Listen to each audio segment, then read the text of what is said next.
Welcome back to Up the Villa podcast. Delighted to be joined by LB, Manchester City fan. How are you, mate? Yeah, I'm all right, man. Still a bit gutted off of yesterday's performance and result. Obviously, drawing 3-3 to Spurs, especially that refereeing decision in the last minute or so. Who knows whether it was scored or not? But yeah, man. I'm all right though. Personally, I'm all right. Good stuff. So we'll start off just getting your thoughts on what it was like to win the treble. Finally in our club now, winning the Champions League, European Cup. So you're in esteemed company here now. So what was last season like? Because you were quality last season. It was weird, man, because you're right, we were quality, but not for the first half of the season. In fact, for the first half of the season, we were pretty bad. Relative to where we want to be successful, right? Obviously, our bad is obviously a lot of other people's great. But like there was some real disappointing performances in that first half of the season, especially I think maybe around Christmas time. Some just proper weak performances. Like the team almost just didn't look like it wanted to play football at times. And I remember there was one game. I can't remember what game it came after, but Pep Guardiola in the post match interview said, "These are not my players. I don't recognize these players. I don't know what I'm seeing." And that's what it was like as fans. We were just like watching it. It was so weird, like because obviously we have quality players. That's no surprise to anyone. Yeah. And when you watch them perform at a bad level, you just like, what's going on? You just want to shake them. You know what I mean? Come on, man, perform, because if you perform, there's trophies there at the end of the season. And it was weird. And obviously then the 115 charges dropped and boom, overnight we just completely changed. The whole club united together. You know what I mean? The fans just got behind the team, got behind the club. I think the manager obviously put out a really passionate statement in a press conference and basically said he's never going to leave, which riled up opposition fans and opposition managers and owners probably. And everything just clicked from there. And basically from that day of the charges, everyone just got united together. And sometimes you need that, don't you? When things are going against you, you know what I mean? Things aren't really going for you. You need something just to click for you. And it doesn't have to be your club being alleged of financial doping. It can be anything. It can be a dodgy refereeing decision, can unite the fan base and really get each other behind. It can be a red card, a big tackle, maybe a big result, anything. It would just so happen for us. It was those charges that dropped that really sort of pushed us forward. And yeah, the second half of the season, I mean, we were just incredible. It's probably one of the best teams I've ever seen, live. For me, I still probably say Barcelona under Pep Guardiola, for me personally, was the best team I've ever seen. But it was certainly up there. It's got to be top 3, top 4 teams ever. I mean, it was unreal. Look at how we just dismantled Real Madrid and Bayern Munich at home. I think 3-0 and 4-0, something like that. Yeah, I mean, it was they didn't lay a glove on us. You know what I mean? That incredible. So yeah, to win the treble was insane. To finally win that Champions League, it's been a long time coming. And hopefully now we've won it. The pressure of having not won it is no longer there, because I think that's what stopped City from winning it in previous years. I think the reason that it took us so long is the pressure to win it was so high. I mean, because the year before, I think it was the year before when we played Real Madrid and we got beat at the Bernabeu. We were the better team in both of those games. We crumbled in the last minutes. Chelsea in the final, Pep Guardiola doing a madness. The reason we took so long to win it is just because we'd not won it. We're making silly mistakes. So it was fantastic that we won it a treble, beating Man United in the final. That's the first ever Manchester Derby FA Cup final to win that. And obviously the only team that's won the treble in this country to sort of beat them on the way. It was insane. So yeah, it's obviously a very rare occurrence. It's only happened twice. So yeah, it was insane, man. And completed football, man. It was special. It was super special. So this season has its sort of next phase of how do you top that? How can you do better than that? And I think the one thing would probably be winning the Premier League 4 times in a row, never been done before. So that's a big sort of challenge for Man City this season. But what have you made of Man City so far this season? We all know that you sort of click into gear, sort of like 2024. You'll start sort of steamrolling in teams, the wins will keep just churning out. So how have you made the start of City season? Interesting, really, and depends on which part of the season you look at it from. So Like, I don't need my club to be top of the league right now, yeah? Because as we've seen last year, being top of the table in October, November, December, January, it means nothing. You know what I mean? There's only one match day that matters, and that's match day 38, right? That's the one Yeah. so when Kevin De Bruyne got injured on match day 1 against Burnley after 20 minutes, pulling his hamstring again, I sort of said to myself, look, without Kevin De Bruyne, John Stones obviously is not the most consistent guy with his fitness. I don't need City to be top of the table.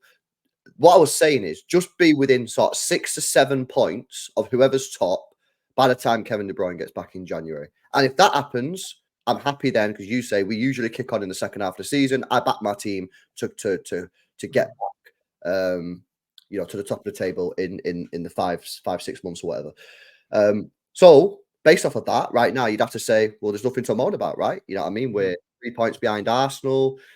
Kevin's back in a month. I think we've got 4 more Premier League games or 5 before he's back.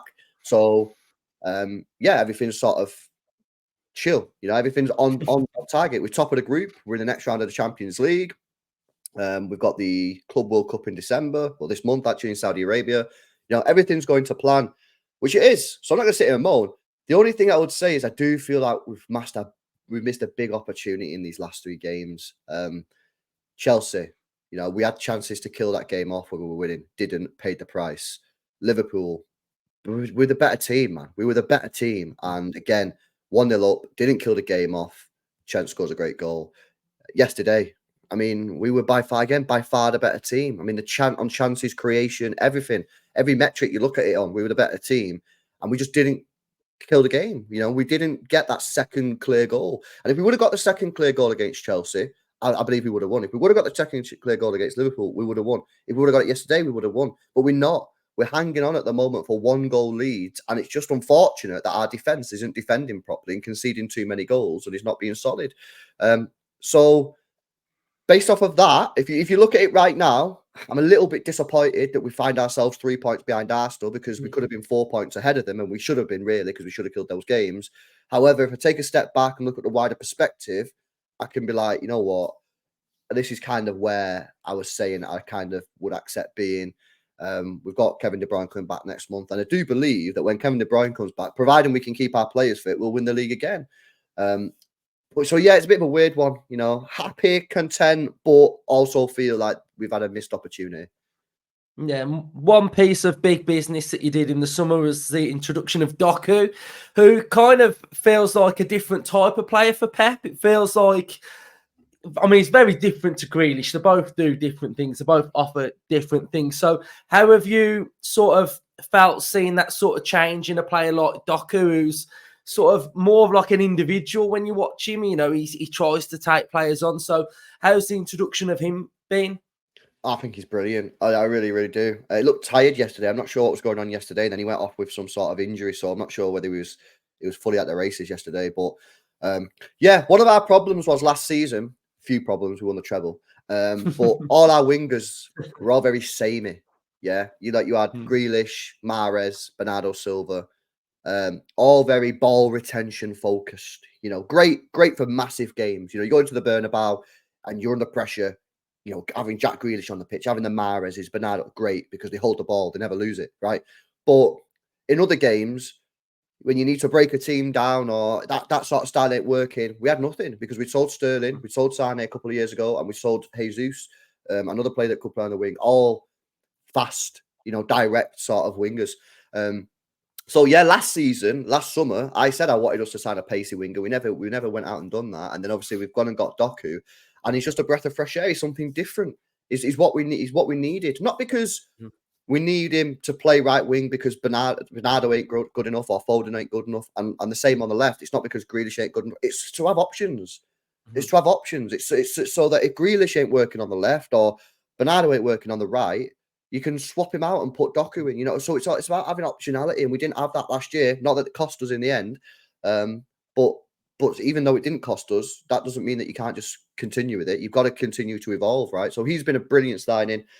Only 40 million or whatever, which, looks to me like it's going to be a steal. 21, 22 years old, so direct, takes players on for fun. you know, he's already got like 7 goal involvements so far this season. He's actually one of the only wingers that Manchester City have bought under Pep Guardiola that's actually working in his first season. Because Grealish took a while, Bernardo took a while, Sterling didn't hit the ground running in his first year with Pep. Sane didn't, Mahrez didn't. Doku's the one that's broken the mold. And he's just so excited, man. He's so excited. So, yeah, brilliant signing. Super happy with it. Great price, great potential. And, yeah, like 10 out of 10 signing. I'm really happy with it. Last season, you had Arsenal as your main sort of title challengers. This season, it looks like Liverpool are back in that mix. So how do you feel like the race for the title will go? Are you a bit concerned that there's sort of like more than one team in it? Because it feels to me, if you look at the table at the minute, you know, top 6, 7, you know, it's so tight and teams are sort of taking points off each other. Are you a bit concerned by that or not really? Nah, bring it on, man. It's exciting, isn't it? You know what I mean? People always moaning about the Premier League or City win it every year, man. I mean, you got Arsenal on 33 points, and you could go even all the way down to Newcastle on 26. You know what I mean? Like, you know, there's so many teams that you could legitimately say Newcastle are still in a title race. I mean, what? They're only like 7 points behind. You know, they're still there. So I think we're in for a great season. Title race, top 4 is going to be super cool. I do agree. I think Liverpool are back. They certainly look like they're available. They did show some vulnerabilities yesterday defensively, but they got the job done, which is sort of the main thing. So yeah, I think Arsenal, Liverpool are both right up there.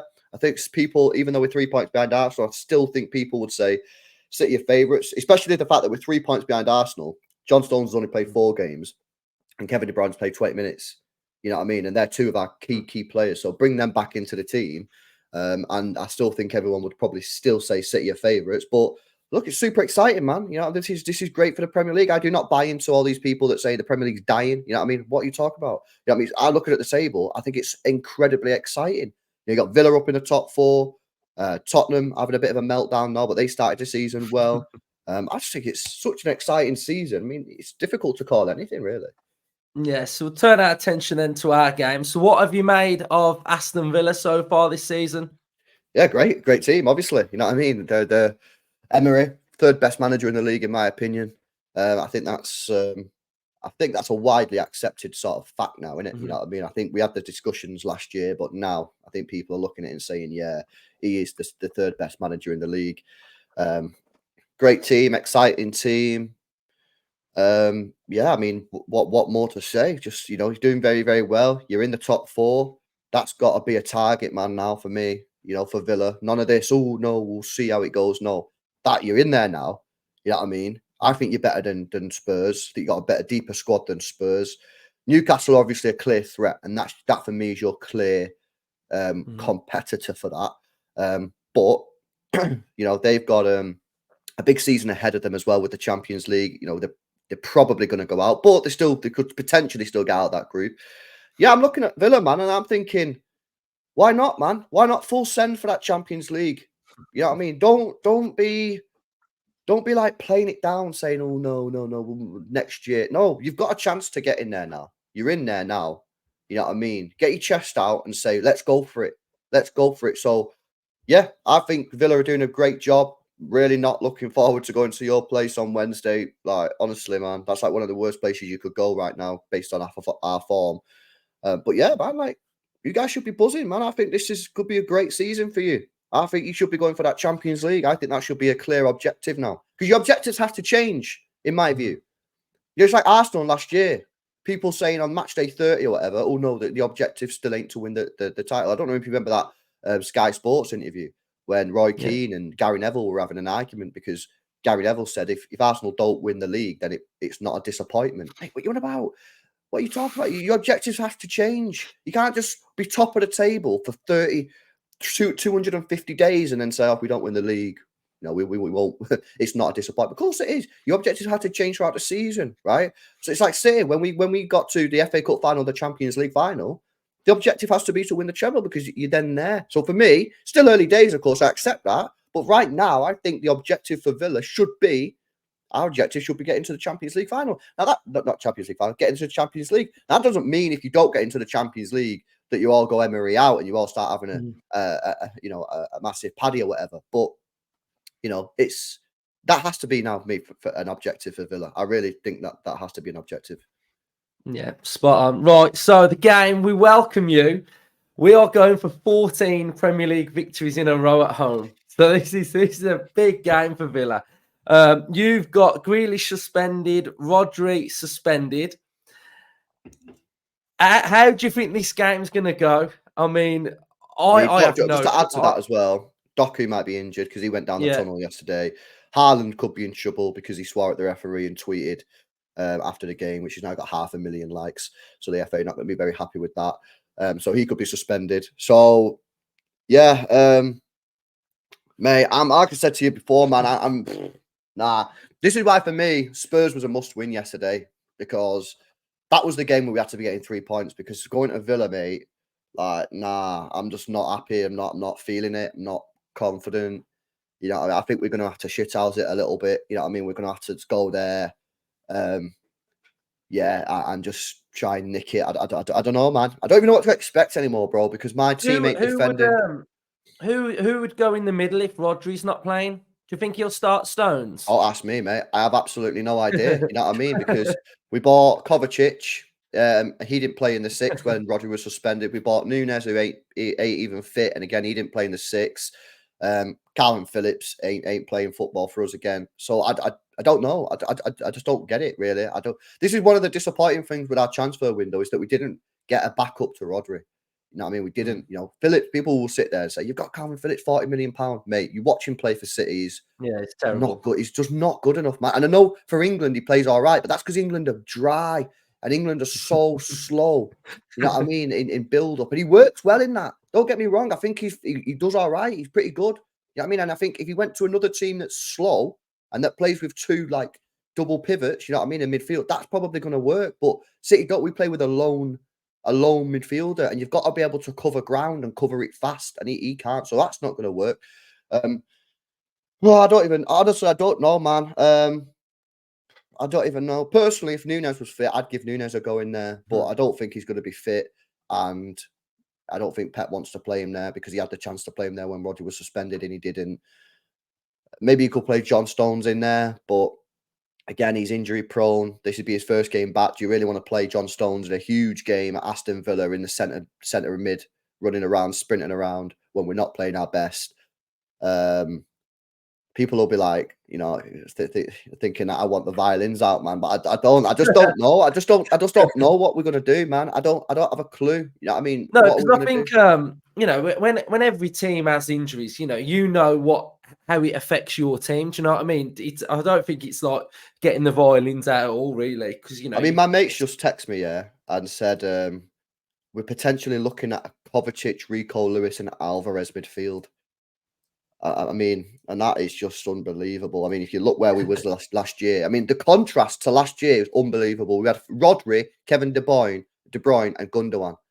Yeah, and we're going for that from Kovacic, Rico Lewis, and Alvarez. You know what I mean? A right back, an academy right back, a 29-year-old Kovacic who's not been great, to be honest, and a striker. You know what I mean? The drop off there is absolutely wild. So, like I say, that's why for me, I just think we've got to come to your place, shithouse it a little bit, and just try and find a way. You know, we're not going to come there and blow you away. Absolutely no chance. You know what I mean? No way is that going to happen. So we got to go there. I want fighters on the pitch. I want players who understand that this is going to be a tough game. It's not going to be pretty, and just try and get a scrappy 1-0 or something like that. You know what I mean? Because so you need fighters. Pick the fighters. Pick experience. So you might go Kovacic, Alvarez, a South American sort of bite about him. Rico Lewis. Maybe that is the midfield. I don't know, man. Sold it to you now. Right, cool, mate. It's been great having you on. It's been great getting your perspective on everything to do with Man City as well. So I'll put sort of like your description in the description, and then we'll just link you up and stuff. So cheers, mate. Cheers, man. Thanks for having me on. Cheers.